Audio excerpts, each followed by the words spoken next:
Hello, I'm Mark Baer. Welcome to the YourTown television program.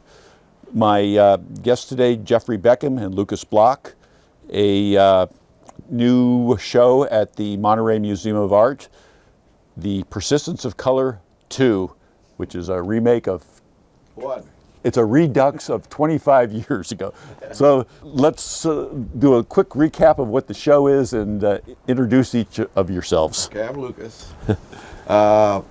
25 years ago, looking back, actually more like 30 or 40 years ago, Jeff and I met, and we both have very different work than we have today, but then somehow we separated, and years later we came together and we realized we both were into color and the color relationships and into human experience and so forth.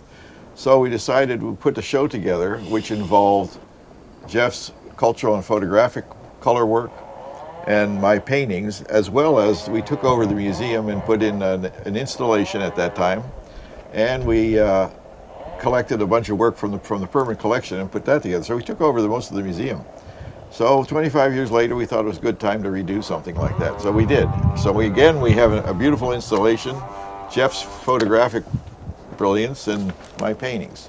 Yeah, it was at least 45 years ago when we met. Yeah. Initially, we were both shown at a gallery in Monterey, and so we fairly soon realized that we're both very interested in color, and with that interest, we approach it in a different way, but also from a lot of ways that are similar. Well, I think just as a general, the thing that both of us are into is the fact that color is a human experience. It's uniquely our trip in terms of there is no color in the universe. There's just energy, electromechanical energy. As people, as beings, we create color to give, as the Mayans would say, to give life, essentially. It's a sense of living. So the overall impact of the whole show is about that, is reminding people of their position in their reality. So let me take this now to the color maze, Yeah. what it is, because I've over the years I've heard you explain your theories and colors and the relationship and what the viewer takeaway should be and how to this, but this really made it crystal clear what that was. Yeah, I think the original color chapel that we did was painted color. Then a few years after we had done that, we started putting our heads together what would be the next thing to do, and working with transparent color seemed to be a natural, something that we wanted to investigate. So the installation that you see called the Color Maze is a collection of 9 4x8 varying colored plexiglass sheets that are suspended from the ceiling. And you can walk through them, and as you walk through them, or even stop, hopefully people stop, you realize you're seeing various color compositions that are happening. The fundamental colors are yellow, blue, and a little reddish purple, with the exception of one magenta in the middle. And as you walk through, you get the whole range of colors. I mean, I think human beings can see somewhere in the neighborhood of 100 and something thousand colors, but this sort of shows how colors happen and how they one affects the other. And as you pass through this installation, you see the overlaps of each of these colors and how they build on each other. Right. And you also see reflected on the floor and on the walls, which have been painted and coated in white, how those colors are reflected on the floor and overlap and overlay. And so it's been an entertaining kind of experience to go through it. And it's very educational. I was watching children walking through it and how they start to realize how to mix color. Yeah. So looking at it was one thing, and then I got my camera in there. Yeah. When I started making a little bit of a record, going, oh wow, that's what it does do, and this is how it works. Yeah. And this is what now I'm seeing in the next room, what's going on in these paintings. Yeah. You also end up getting reflections right. of one color's onto the other color, and that makes its own kind of experience. Yeah, it was like it was like the 2-minute video about what your work is all about. Well, it is. In a 3D form. It's a passage. You, the individual, it's your trip. Yeah. It's not our trip, we just set it up. I mean, we set it up because it turns us on, but it basically, whoever goes in there, they own it. It's theirs, and you have to deal with it, much like anything else in life. And it's wonderful because it's pure and clean, no distractions. It's all white except for what's happening in that center of that room. What I liked also about this show is you guys have been working so long that it was real no nonsense. It was very stripped down. Yeah. The whole show was very clean, and it was like a bit like a band playing in that two artists are put together often, but Yeah. they're two different artists. This played like a music that went together. The relationship was obvious, and the show had that. One and one made three. I'm glad that you Or saw actually, that. yeah, right. And that's the fact. There's 3 galleries. Yeah. In a way. But yes, there is a resonance between each of the galleries, Yeah. and between our work and the color maze. Yeah, because also from the color maze, which is a trip where you're going through and you're creating and generating your own compositions and having color creations. Everybody brings a camera. I mean, because it is fun just to kind of freeze certain areas. But when you get into my paintings, that's a little different because that is not so much the painting as the message there is you as the viewer are generating color. You're actually looking at something and things start to appear because the way you process knowledge. And somewhere that's for me, that's a reminder of this magnificence of existence. I mean, that's what I think the point of my art is, and I think I'd like to see that in other art. And I think then you go to Jeff's work, which is really about whole communities and how they see color and how they value it and experience it. Jeffrey basically traveled the planet and looking for these kind of color situations. My interest is in the traditional use of color on architecture. It's really because I was a painter first, and then got my degree in architecture and practiced, and then went on to combine the two in terms of looking at the way in which people use color in their culture, which is always individual. And that's fascinating, and I've been doing that now for 45 years. So I want to also know from Jeffrey about the book and the stories that go with them. Each of the photographs, I really, I spend so long wherever I go. I usually spend 6 months minimum on a trip into one particular small area to really start to understand the culture and start to understand why people are using color the way they are. And so when I put up the photographs in this show, which were specifically taken after the last show we did, I pulled the stories that went along with those images, and they talk about why the people are using the color, what the color means to that culture, and how it affects their life. And it's in a binder that There's a binder you can see at the museum, which will People can give a read. lot more background to what you're seeing on the walls. So the depth of information is there as well. A lot more, yes. So this is the conversation between the photography, the painting. Yeah, I think You saw Well, that they were having the same conversation. Yes, right. Well, absolutely. the forms I use are architectural.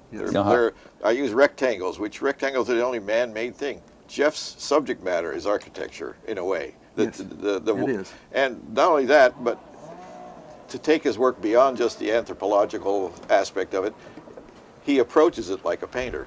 He's creating color compositions. And so there's a connection between the paintings that way. And certainly your influence has informed what I'm looking at, just because I've watched your work and I've seen the interactions of color. And so when I'm out looking at these places I go, I'm seeing that sometimes. The original reason I started this was that I was a painter, and I was going to these places when I was studying architectural history, basically. And tell me kind of where you've gone. Well, I started I was 12 years working around the Mediterranean basin, North Africa, Southern Europe. Then, since then, I've been working mainly in Latin America, but from from Mexico all the way through South America, and then I've started working in India as well. And those are the main places I've worked. I've worked in other parts, but that's my focus because there's just so much to see and experience, and because there are so many divergent cultures. While they may have the same basic root, their belief systems and the way in which they work and operate and the way color operates in these places is quite different. So that's what's kept me interested all these years. How much do people see color? I mean, you've trained a lifetime, both of you, to see subtlety of light, subtlety of color, and I imagine the journey continues. Turns out, though, of course, the human brain uses about 70% of its energy to see color and form. And that occupies a lot of our brains, and yet there's a wide range of sensitivities. The visible spectrum of the electronic or the electrical mechanical energy is a pretty small little slice that goes from infrared to ultraviolet, and things are just happening. Let's get back to the color maze. So this is what I like is artists always work alone. Now you're collaborating, which is also a great thing. And the color maze was something that you can take forward into a museum setting on many different various design things. What's your plan? How are you seeing this going forward? Originally, the first concept we had were like similar to what we had in this particular exhibit, where there are three primary colors basically that were sort of allowing people to create color compositions. But also, as we developed that, I don't know if you noticed this or not, but when even standing in the color chapel, for me, I had a different experience, which was if I stood in front of the magenta, I had a sense of overwhelming kind of, not dread, but a solid feel in the gut. When I moved over to the cyan, the blue, all of a sudden light lit up. It was like, oh, this is much better. So there's a psychological connection with color.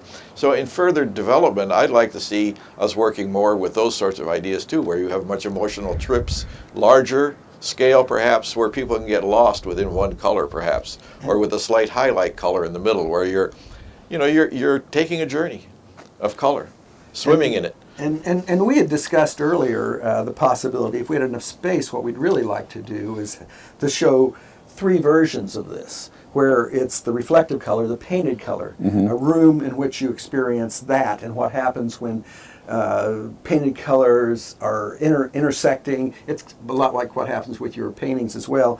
And then there's this, which is the transparent color, which has a different feel altogether. And then there's projected color. We've been talking about doing something where we have something that changes within the walls or in the ceiling. So there's lots of opportunities, and we just have to have the opportunity to take it in a broader range. Yeah, make it happen. We've got the ideas. It's a matter of making them happen. Yeah. So I think this particular exhibit, I think, is going to inspire more. And I think the more people see it, the more talk happens. I think we'll get the opportunities at other locales to do that. Yeah, I've been just so excited to see this because, when we approached this interview, I wanted this to be about a looking forward and not looking back. It's a lot of people are going to be meeting you for the first time, and I think it's going to be. I think your painting and your photography are going to become a lot more accessible. Or a lot more, it was always accessible. I think they'll look at it in a different way. In a different way. Well, I think that's the one thing. The purpose of the installation, even at the beginning and near the end, was to open people up to experiencing the paintings and the photography better. I mean, that's all them and how they make it happen. I liked seeing it come off the wall. Yeah, I think that's a real future for both of us to explore that more. Well, I'd like to see one of these done as a permanent installation, too. Yeah.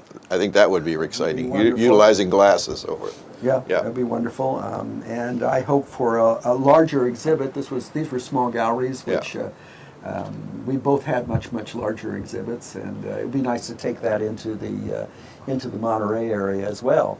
But to show the range of what our experiences have been and what you can experience and understand by seeing a larger body of work. Yeah. What's very interesting is that experiential art is now becoming to be an entertainment. Yeah. It's becoming a thing, and it's not all in, I'm thinking about what Meow Wolf does. I think the timing is finally here for this kind of, it was very sculptural. It was a combination of art, architecture, light. It was a big kind of new look. Yeah. And so it's exciting.